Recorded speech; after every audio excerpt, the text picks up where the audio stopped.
So I'm excited, everybody, because today we're here with Jess, and I'm so happy you're here today. How are you?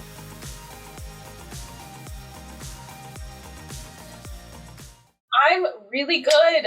It's actually really chilly in my apartment, so I'm a little cold, but it's hot outside, so I prefer it this It's way. been a little bit brutal, but the funny thing, it seems like the entire country is much hotter than I am, and I'm in Florida, Oh but it yeah. hasn't been that bad. The humidity's killer, though. Oh my goodness. Yes, that's always. Oh, well, I actually just came from Vegas, and like the dry heat, I was like, I'll never complain about heat ever again because I've never been in 110-degree weather, but I never want to do it again. Like I don't mind doing it again, but like also, it's a lot. Like coming I'm from. not a fan of dry heat. I mean, I have dry skin to begin with. I just feel like all the moisture is being sucked out of my skin. I can't stand it. I can't. I'll deal with the heat of Florida just to have the humidity and the dewy skin. Right. Right. So I really am excited about speaking with you because I mean, in all honesty, I was saying right before I started recording is that everybody loves a transformation story. Like I am a huge fan of seeing transformation stories, everything, even when I was a kid, like everything from like losing weight to, getting that makeover or changing their style, or even just something that is, inside, that aha and everything like that. So really what I am dying to find out is that, I mean, obviously you were on Queer Eye. It was season 3, episode 5. And I want to know how that all came about. Like, did someone nominate you or did you kind of put in for it? How did this all come about? Yeah, so basically my best friend of now 11 years. Wow, we've been friends for a really long time. But we were DMing back and forth on Twitter. Like at the time I was a banker, and she was also at work. And she was like, yeah, by the way, like I submitted you for this show called Queer Eye. And I had seen Queer Eye, but only like one season, and it was like a bit ago. So like I wasn't like I'm not like I wasn't like a super fan or anything like that. So when she told me, I was like, okay, yeah, whatever. Like I completely brushed it off. Did not believe in it at all. I literally responded, LOL, okay. And then the next day, they called her, and then they just kept calling. The next day. Yeah. Mhm. How old were you at that time? I was 22. Wow. Wow. It's yeah, 22. It's been 20. I'm 25 now, so it's been a few years. Wow. So when you first heard about this, what was your, I mean, how did she nominate you? Like, hey, this girl needs some help. I mean, how does a friend present that? Well, she's been in a part of every single part like of my life. So all the struggles, like very much so best friend. So like all the down times, like she was there for me. She housed me when I didn't have anywhere to go. After I came out and all those things. And so she just knew that like I am a fighter, and she kind of like had my back even when I didn't have my own back. So she was like, you know what, like you could really benefit from this. Like I don't know what they're gonna do, but maybe, maybe this will help you. Like maybe this will give you the jump start. Like maybe this will show you what I saw all along. Like because So I was in a really bad place too. let's rewind for those that, are not familiar with your story. Um, so when you were 16, your parents basically kicked you out because you told them that you were gay. Yes. Yes. I can't even I can't even begin how devastating that must have been for you. It's just like you expect your parents to, like, yes, they say these things, like yes, I heard my whole life like in church and also just with them talking to other family members, like I knew how they felt about gay people, about homosexuality, etc. But I thought that like I was the exception, you Of just. course. Of course, because you're their baby. Yeah, yeah.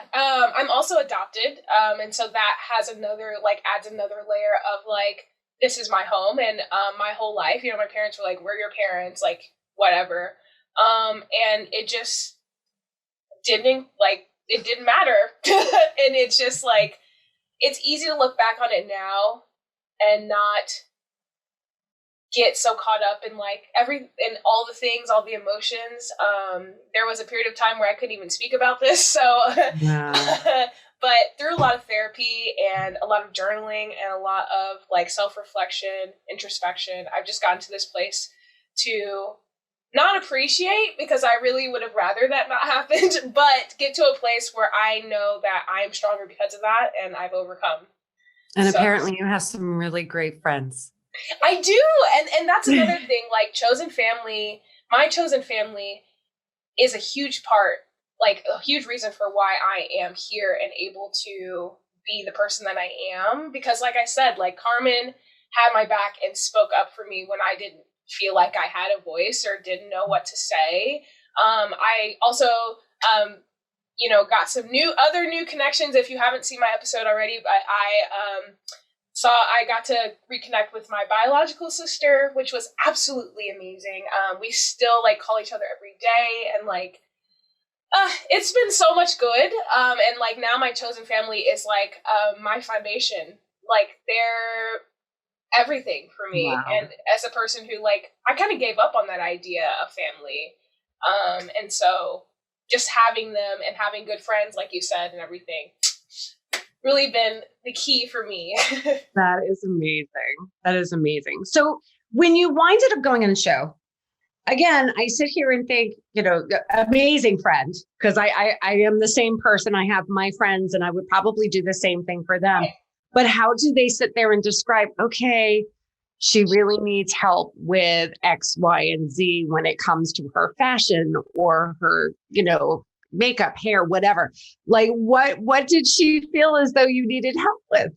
I don't see that's like, I don't know like fully what she disclosed to them about like what I needed help with. Maybe that's a conversation we need to have. I know, right? But I mean, ultimately back then, like my self-esteem was so low, and I didn't know how to do my hair at all. And same, like the things I talked about with Cramo, about like my confidence as a Black woman was not there. So there were definitely, I didn't own a couch. I had never owned a couch. I didn't have a bed frame when the show was like, when they were filming and everything, because it had just broken right before that.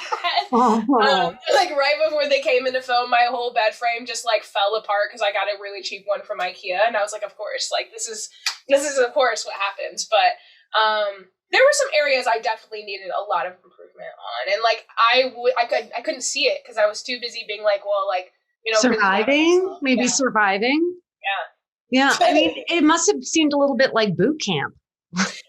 It was definitely a little bit more pleasurable than a boot camp experience, I would say, just because the crew. I would go through a boot camp like that any day of the week. That's what I'm saying. I'm like, when I think of boot camp, I think of like hard, like tough, like, and it really was. I was going to say emotionally, I mean, it can be like a boot camp, no matter what because I mean, even just, learning things about your hair, suddenly viewing yourself in a completely different way can be a little bit of a mind game right there. Yes, exactly. Especially because when they first met me, like on the episode, like it was my genuine reaction. I had no idea that they were in my home when they were. But like, oh, are you kidding me? Really? Because the crew told me something completely different, which I think was the whole point. Like, but when I met them, they were like, you're beautiful and amazing. Like, look at this smile, look at this hair, and like all these things that I was like, what are you saying? Like, it literally, I didn't even believe the things that they were telling me. And then like, as the week went on, they were like, this is why we feel this way. Like, you are beautiful and this is what we're seeing. And we just need you to see it, which was definitely the boot camp experience. Like, definitely took a lot of work for me to embrace, even after the show was done filming.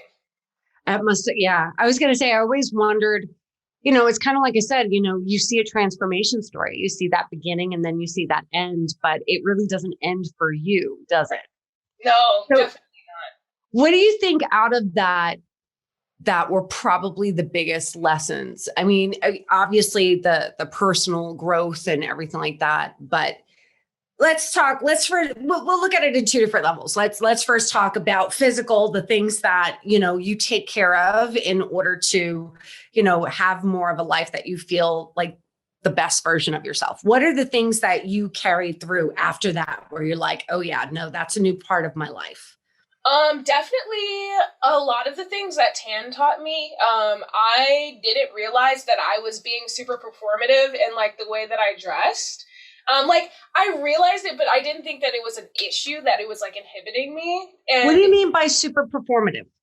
I mean, I wore things that I thought would make me look more gay, which really wasn't doing anything for me. And by that I mean like cut off t-shirts and like wearing like a rainbow headband everywhere I went, or like I shaved half of my head because I thought it would make me appear more androgynous, or like would make people think twice about my identity, because I think one of the things that hurt me a lot was the fact that I was assumed to be straight, and I'm like, no, like Right. I lost my whole family over this. Like, I am gay.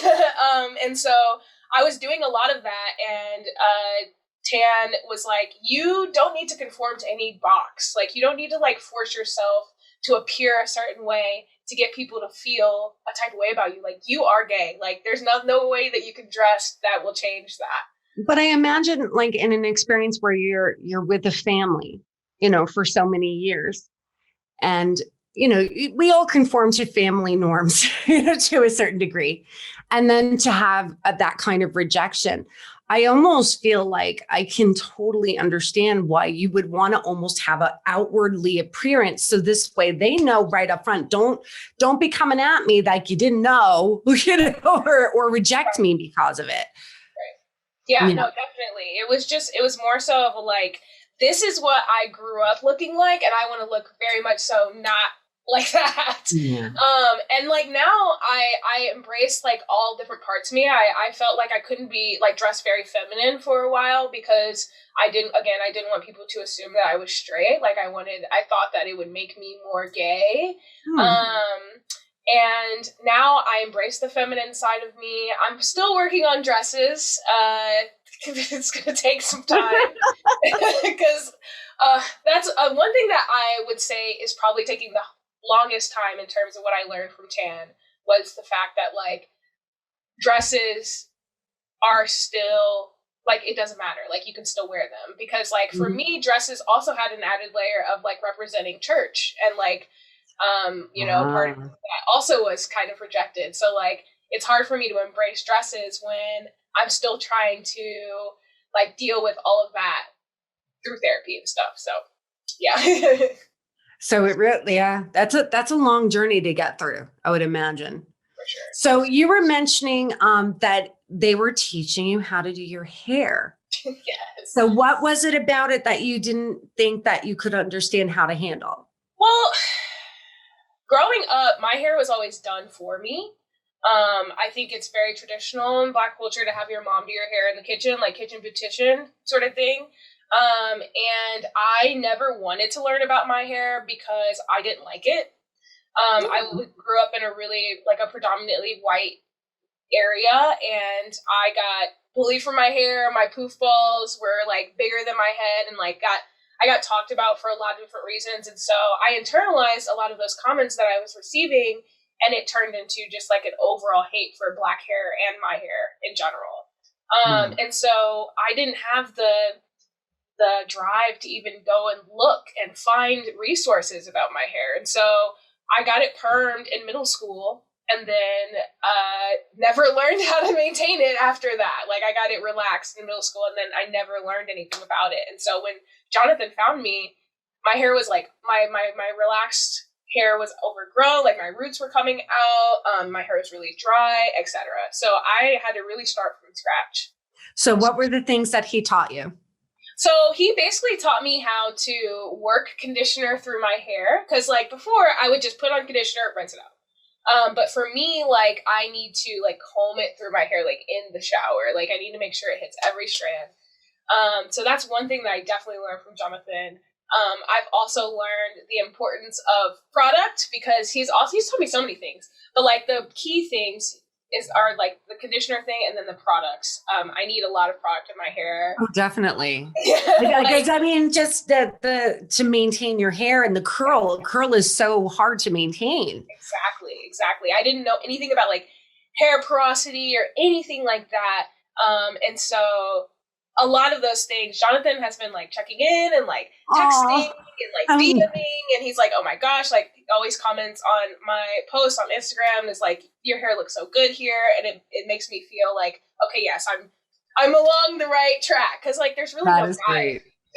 So now you also went on to doing some modeling as well. Yeah. Tell me about this. That's right there is some self-confidence. That's pretty awesome.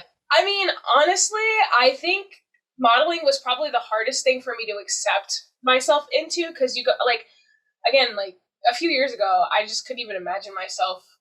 I didn't even post on Instagram because I was like, I didn't like taking pictures, etc. But the modeling thing just sort of happened. Like I got approached by one deal, and I just kept saying yes and yes and yes, and started really appreciating like my own features and things like that.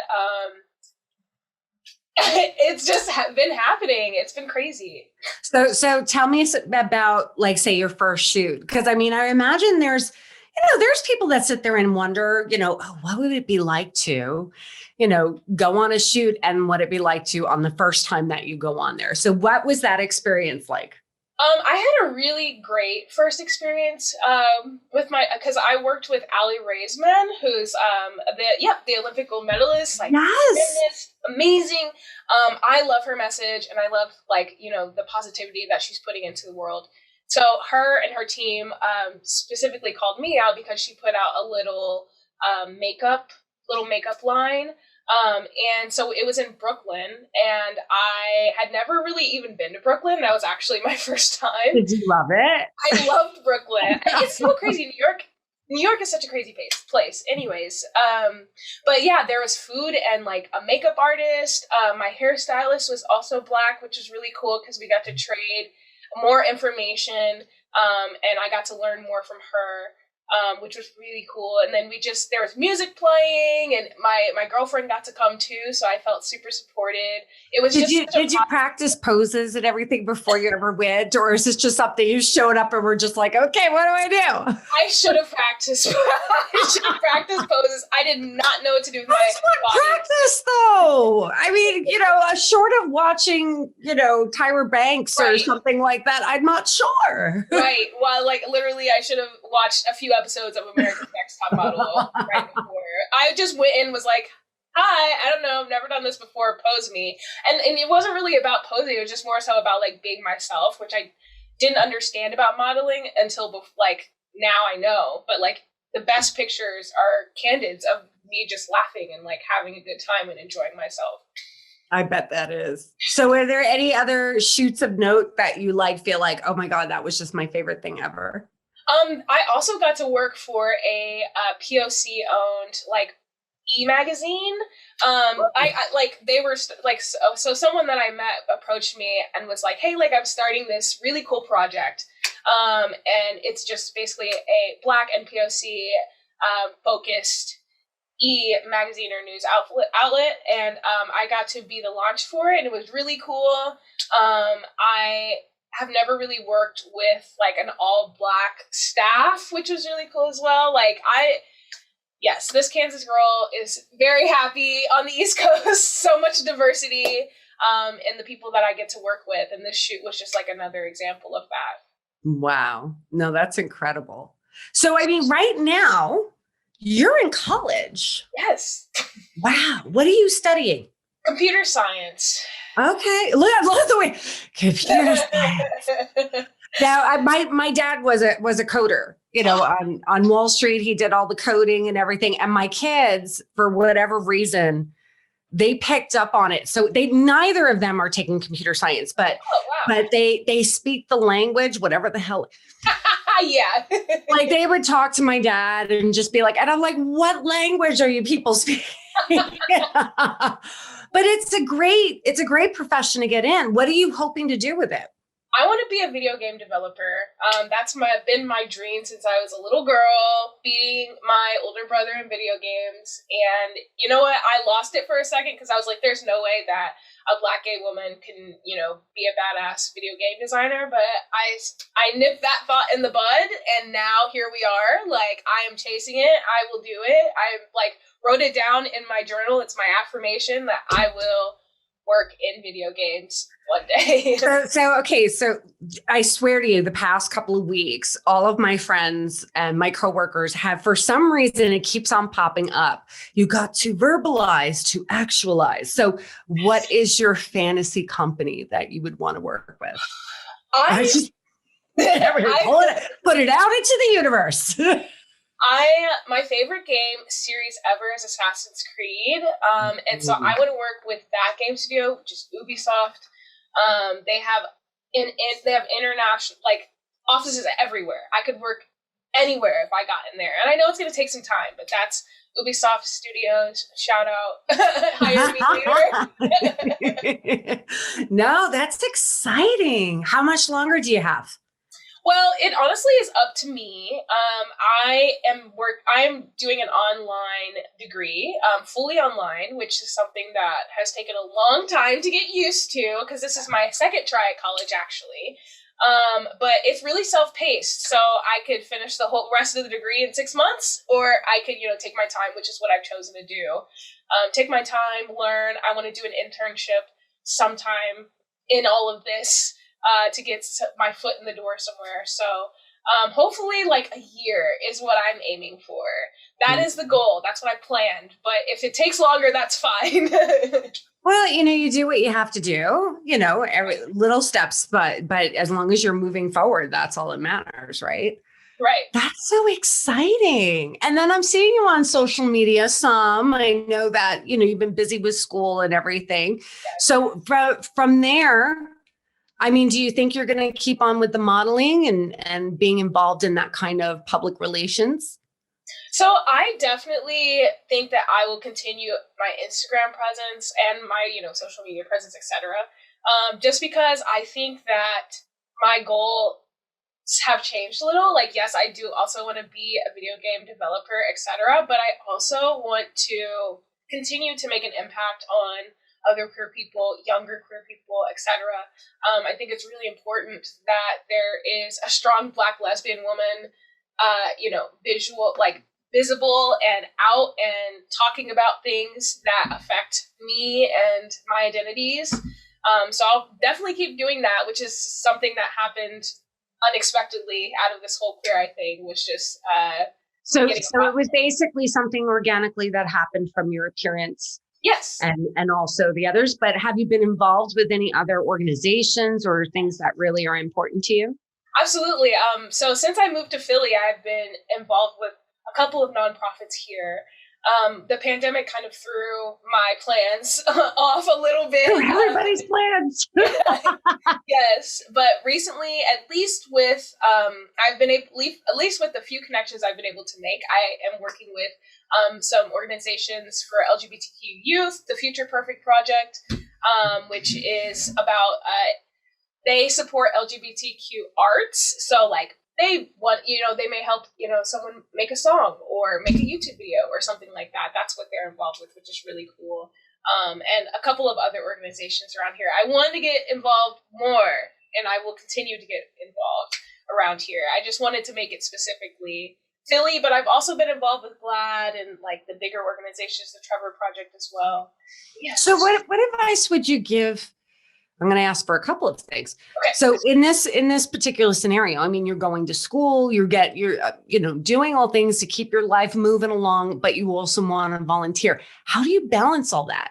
Because it is funny. I noticed that it is sometimes hard to do the volunteer work when you are so loaded down with all these other responsibilities. What would be a first step, a little baby step for people to get involved?